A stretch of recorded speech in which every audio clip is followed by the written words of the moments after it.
Heavenly Father, be with us this evening as this small group discusses addiction. Addiction can be in a lot of ways that you know of. Not only alcohol and drugs, even food can be an addiction. We need your help, Lord. We can't do it by ourselves. We need your guiding hand to help. But for you to help, we got to come to you first, Lord. We need to find you and pray to you and study you and be more like you. So we can get a hold of ourselves and take these addictions and throw them into the fiery pit. We just need this, Lord. And last week we heard Josh speak his testimony, which was wonderful. And tonight we're going to hear another testimony on addiction. And Lord, please comfort everyone that really wants to change and listen to this message tonight. Amen. Amen. So welcome to Cell 13. This is a student ministry small group Bible study. And thanks for joining us. Tonight we're going to hear a testimony about God's power to break the chains of addiction. And my name is Chris, and this is Steve. And so Steve, where do you want to start? Thank you, Chris. I'd like to start at the point where I hit my lowest. I hit my rock bottom. Several times I had tried to quit, and the best I'd do is string together maybe 6-8 days, and it was getting bad because I knew that I wanted to quit, but I knew I couldn't quit. I kept trying antidepressants. I tried AA, I tried NA, tried the 1-800 number. So how long were you struggling with addiction by this point? I probably started, my mom was my parents were enablers. Okay. So my liquor cabinet up in my room was bigger than hers, and I was up there around 15. And So about 15 years old we started yeah, with drinking? yeah, we started with wine, and the other guys that I built what I call our little shack, where we stole everything we needed to build it, and we had electricity, a wine cellar, refrigerator, and every Friday night the youngest of us would go out and get 5 cases of beer for us. He was 14, and That's pretty early. Yeah, From the start. yeah.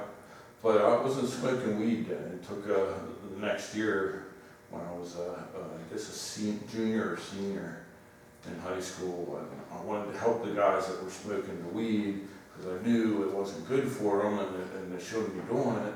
And it came to me the idea of, I need to experience what they're experiencing, and the devil got me that way. I just stole the weed from one of the guys that was passed out, and he knew it the first thing in the morning, and I denied it all to a friend, or supposedly friend. So yeah, that was a mess. So you had good intentions, but they the were devil used them, right? Yeah. So how long had you struggled up until the point where you really started getting serious about getting clean? I imagine like 2000. Now I'm 63 now. I was probably about. Well, if I was born in 57 on Father's Day, my mom reminded me of that. My aunt, she had a very hard time delivering me, but 57, and I got clean in 06 and stayed clean. 6, okay. But I was probably trying, for quite a long time. Yeah. Yeah, because I'd come home either drunk or high, and So the pretty much, family wanted nothing to do with me. so pretty much from the time you were 15 until how old? I guess what, 52? 52. I'm So not sure. That's still Gotta 30, do the math, yeah. 30-some years. Right. yeah. So that's a long time Right. yeah. of, going through it. Yeah, heard a lot of people can't do it, but I am sure they can do it if they got into their life and are serious about it. Did it get that bad for you had to start stealing to get your drugs and? Actually I had a job and I was still living at home before we got married, and there was a penny jar, one of them 5, for the water, and I was spending money so quick, even working at Donnelly with a good job, that I stole the pennies out of there. And my dad, and you steal $40 worth of pennies out of the penny jar, it goes down about that far. And I remember going into the bank and giving them this sock-like thing, and they said, well, you gotta wrap all of them. Well, I didn't, okay, whatever. Got the money and ended up going out and getting weed, and my dad asked me, well, what happened to all them pennies? Oh, I needed them. And that's all was said.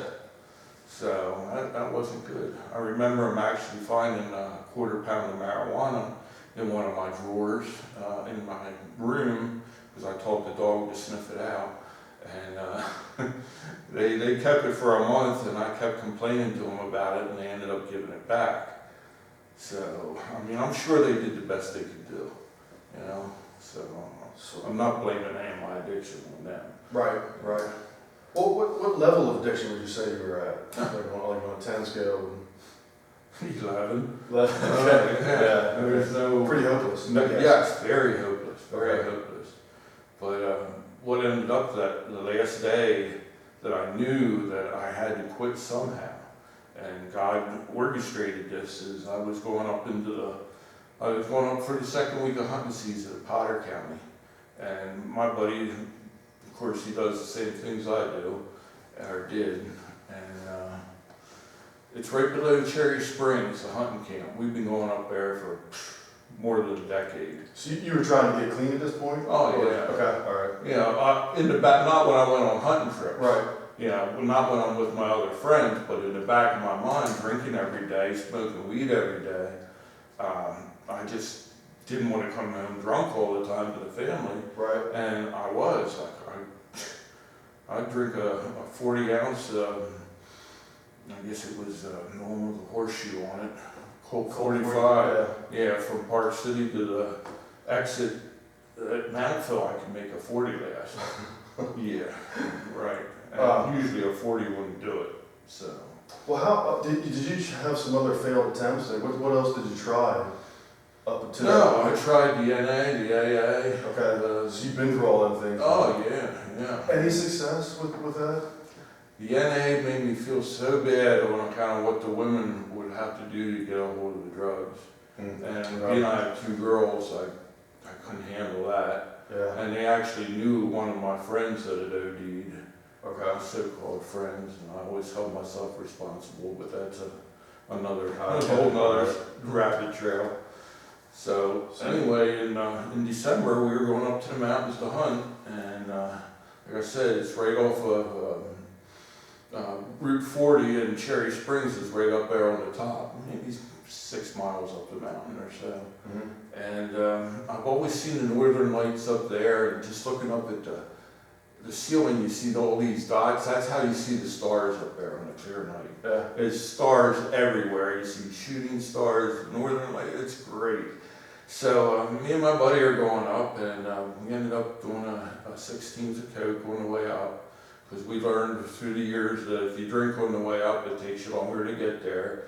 Kind of pulling over in your lane. So I'd always saved up money to be able to go on my trips to have Coke, but I didn't have it, thank the Lord, and my wife taking over expenses.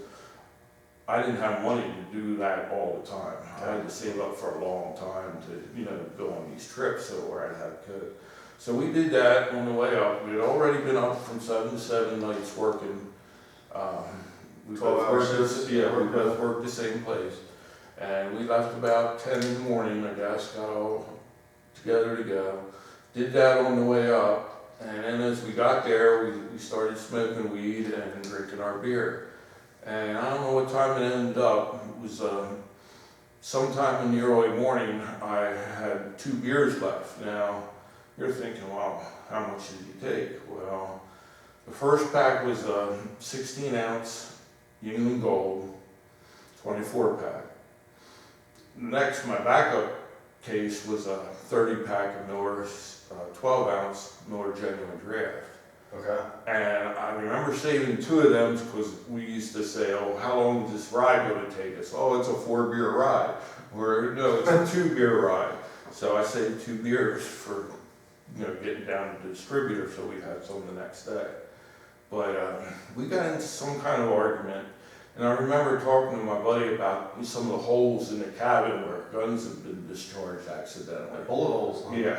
Okay. So this argument, I don't know what it was about. I just know he stormed off to bed and I was just so pissed. I had no idea on what I was doing. And luckily for the Lord, I'll be able to continue this ministry that I'm doing.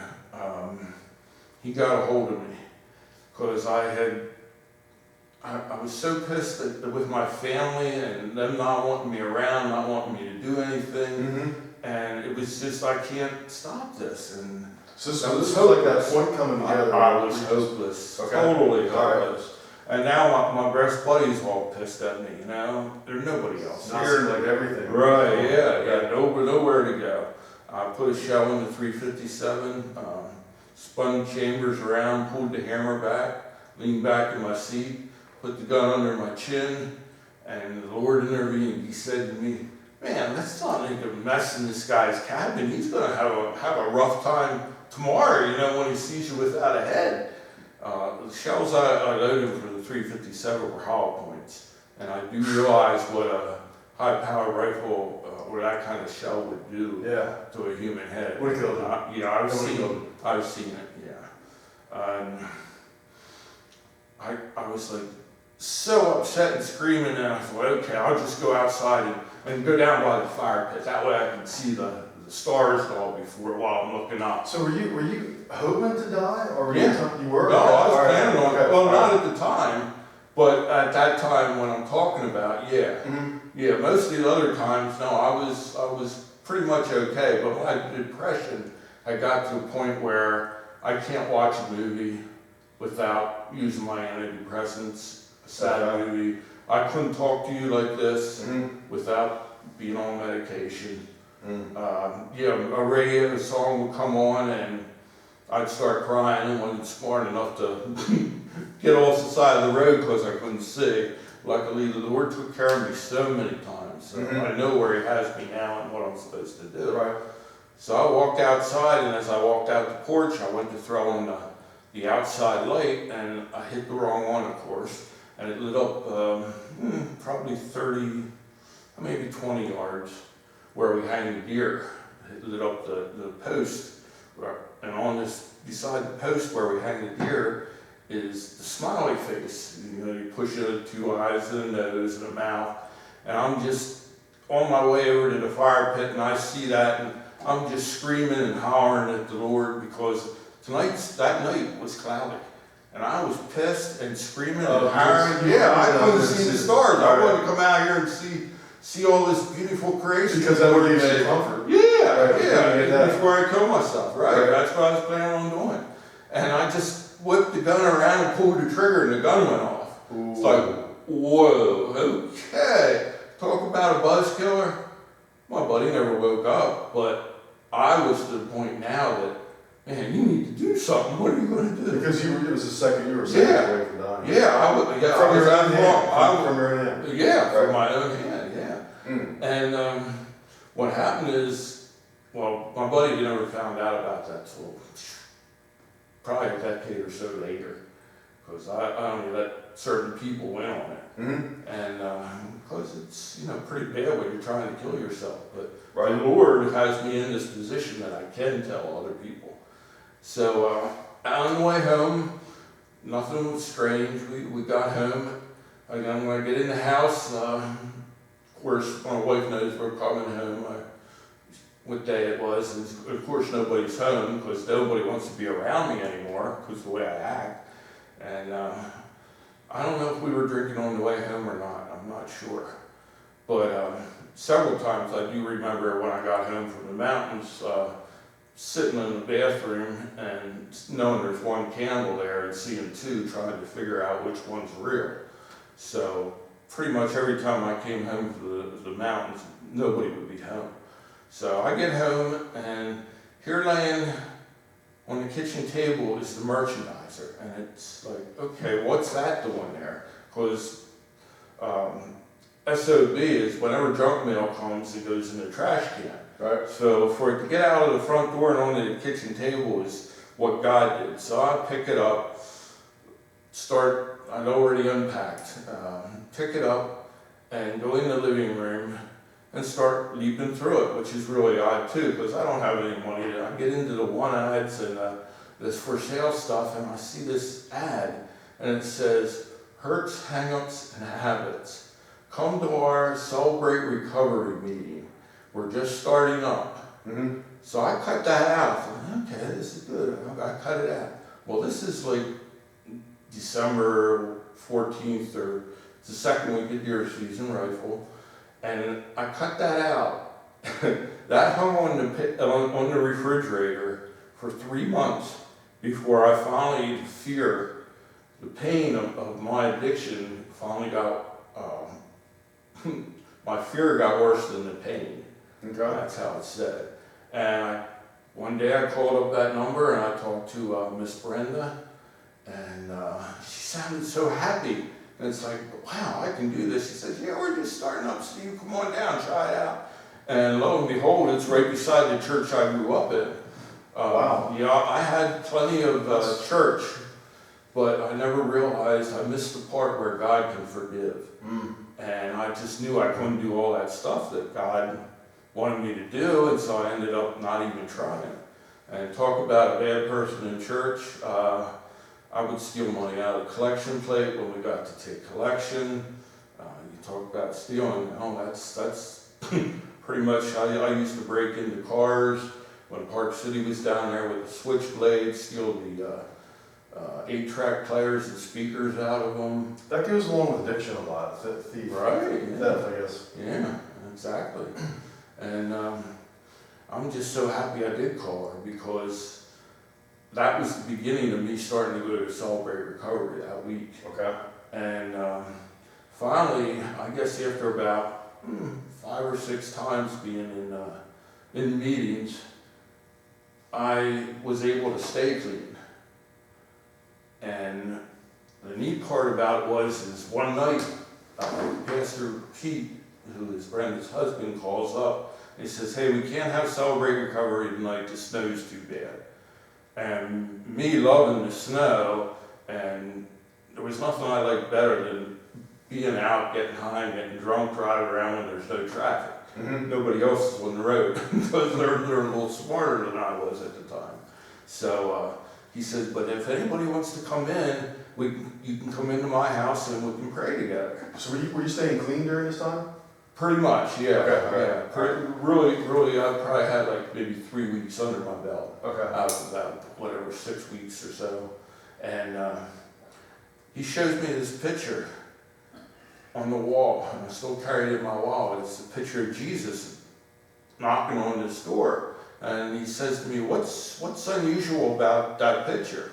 I go, I don't know, it's Jesus knocking on the door. What are you talking about? He goes, well look, there's no door handle. I said, oh, yeah, that is kind of strange. Why would they paint it like that? He goes, because that's to represent Jesus coming into the doorway of your heart. Because you have to open that door. You have to want Jesus to come into your heart. You've got to ask him into your heart. And you open that door, and you're on the beginning of your trip. Start doing what Jesus wants you to do. And he's just that little guy there on your shoulder saying, you shouldn't be doing this. And I found out that basically all the times I was doing things, he was there telling me not to do them. Right. The voice of the But Spirit. I was thinking about me. I only wanted me. And it was like, I'll steal this so I can get this. I remember stealing gas from my grandfather's gas tank. He had a big tractor and a huge gas tank the size of this table here. And one day he finally asked me, "Where's all that gas been going?" And I just said, "I don't know." And he knew I was stealing it because I was the only one other than his wife who knew where the key was. So Well, so was that when you accepted Jesus? When did you accept Jesus? when Pastor Pete asked me this, "Do you want Jesus into your life?" And that was along with the picture, when he showed you Yeah, the picture? yeah. What, right after that, or? Yeah, right after that. Okay. Exactly, right after that. And then we started, he asked me to get rebaptized over at his church. And I said, "Well, I was baptized as an infant." And he goes, "Well, this time you can redo it, reconfirming your beliefs." And he baptized me again. And so now, my mission field now is out here at this church with Numanos men, and I'm sure that they realize where I was in my life from, you know, that everybody in a closed area talks, and that's all there is, you know, to talk about other people. And I let them know when they're ready to leave. I give them a little coin that I've been able to get a hold of again lately. That's another story of how the Lord worked in that. But it has a cross stamped into it. Mm-hmm. And I hand them the coin and I try to get them to say 1 cent. I ask them, here, I have this for you. Oh, I also have all the literature on that LCBC puts out on addiction and being a son or a daughter of addicted parents. And I've added God's will that Pastor Hub had. That is this according to God's will. I added that in there. So there's like 5 or 6 pieces of paper there that they can read. Along with the coin, and I tell them, this 1 cent, I want you to remember one thing. When you relapse, I'm not saying you're going to, I'm just saying that most of us do. You remember the 1 cent. Now, get down on your knees after you're done being whatever you did to yourself, if you can, be straightened out. Try to comprehend that God can take this from you. And you just ask him, "Lord, I'm sorry I did what I did. Please take this from me. If it has to happen again, Lord, just make them longer in between." And that ended up being my prayer when I got into Celebrate Recovery. And within, like I said, 5 weeks or so, going to meetings, it changed my whole life. You know, being able to ask the Lord to take that from me. Weird thing was, I had smoked cigarettes, and I quit them too, but the smell of cigarettes still, after a meal, still smells good to me. And I never asked the Lord to take that away. That was just something that I didn't do at the house. And I had lost being able to go to work for 6 weeks through that addiction. They had caught me there too. So did you feel the experience of forgiveness when you accepted Jesus? I mean, did that help you out in the addiction, with like breaking it finally after all the? Well, I know I was a lot happier. Yeah. Totally happy, because now I don't have to worry about phone calls. I don't have to worry about who's knocking on the door. I don't have to worry about letting something lay out or where did I put that. And it's just such an easy, what do they say? It's an easy yoke to bear. It was just so easy living life this way that, man, why didn't I think of that before? But I know that without my mess, I would have no message. Right. And that's what the Lord has done for me, so that I can help these young men over here that are starting the same age I did, but the stuff they got nowadays kills them. Oh yeah. And I've quite a few people I've known through the addiction are dead. In fact, an awful lot of them. Yeah, because I'm 62 now, and there's only a handful of there's only actually 2 of my good friends that I used to run around with. And they're still caught up in their addictions too, but they know that I'm not, and they don't care that I'm not doing the stuff with them. They don't try handing me anything or pushing anything on me because they know who I am now. And they actually said, we actually like you more now than we did. And talking to my old friends that I grew up with and all, Steve, you're a really mean person. I go, yeah, I know. So there was a lot of stuff I did that wasn't good. You offer a message of hope through Christ, because Through he Christ. obviously is the one who broke it after That's the only way. all those years of Yeah. failed attempts, and Mhm. you come within inches of taking your own life. Yeah, So, yeah. Satan would have been real happy then. Get me out of here. we'll see a lot of people, especially with addicts, they've done so many bad things. Right. You know what I mean? Yeah, And it's hard to, I think, to experience that forgiveness. exactly. But only Jesus can offer that. Right. There's nothing we can do to make up for that kind of stuff. Mhm. Some of the horrible stuff that goes on. Yeah. We need the forgiveness. Only Jesus has that. So I like what you're doing, and then your message. Well, without the mess, you don't have a message, right? That's what you said. You don't have, without a mess, you don't have a message. I like that. Yeah, it's true. I like It's that. true. Yeah. Any words of hope and encouragement to people who are struggling? Just when you guys get out of your 3-month or 6-month period, you're gonna have to get yourself a support group. I ended up going to One Celebrate Recovery, starting that one in Columbia with Pete and Brenda. And I filled in all the time that I was doing drugs with good things. I ended up doing 3 Celebrate Recovery meetings a week, Monday, Wednesday, Friday. Tuesday, we would have a Bible study, and at the church that I was stealing from, that I grew up in. And Thursday night was a prayer group. So that Saturday and Sunday. Sunday I started going to church again, which after my mom died, I wanted nothing to do with church.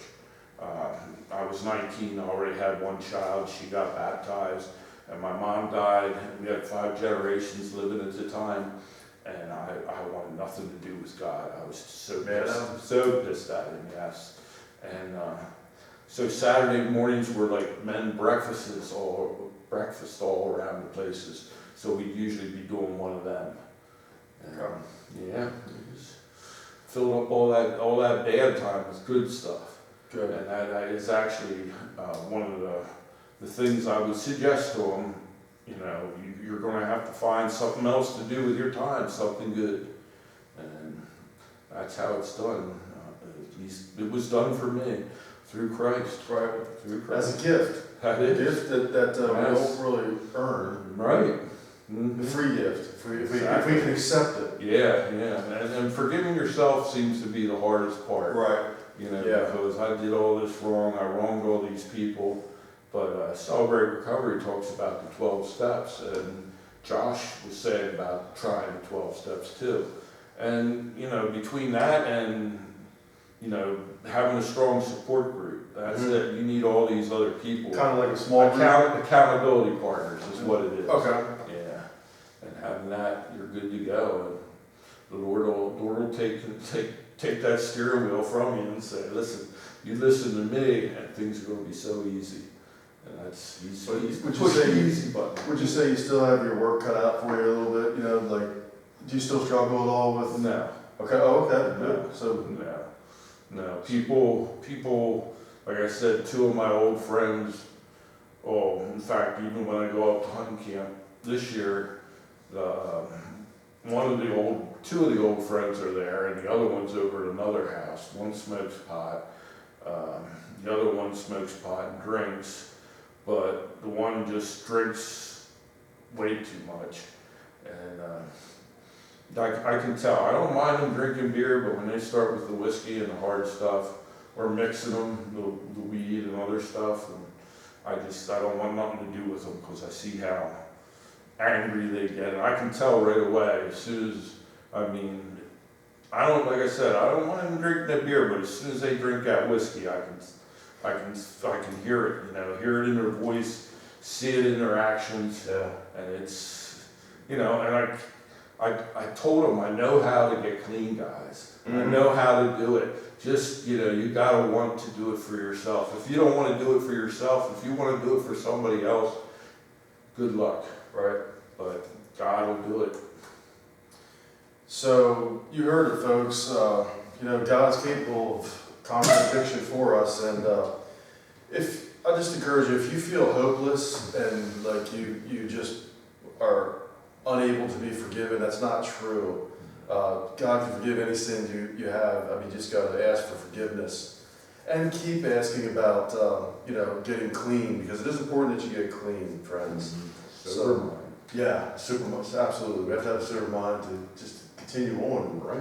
things. So, just want to give you this word from Jesus. It's in Matthew 7. It says, "Keep on asking, and you will receive what you ask for. Keep on seeking, and you will find. Keep on knocking, and the door will be open to you. For everyone who asks receives. Everyone who seeks finds. And to everyone who knocks, the door will be opened." So keep the faith, my friends. Thanks, guys. Lord, thank you for this message tonight. We talked about the door. And just ask and it will be given to you. Seek and you will find, and knock and the door will be open for you. We thank Steve for this topic tonight on what he has gone through in his life. And I hope that anybody watching this tonight tries to seek the Lord. Amen.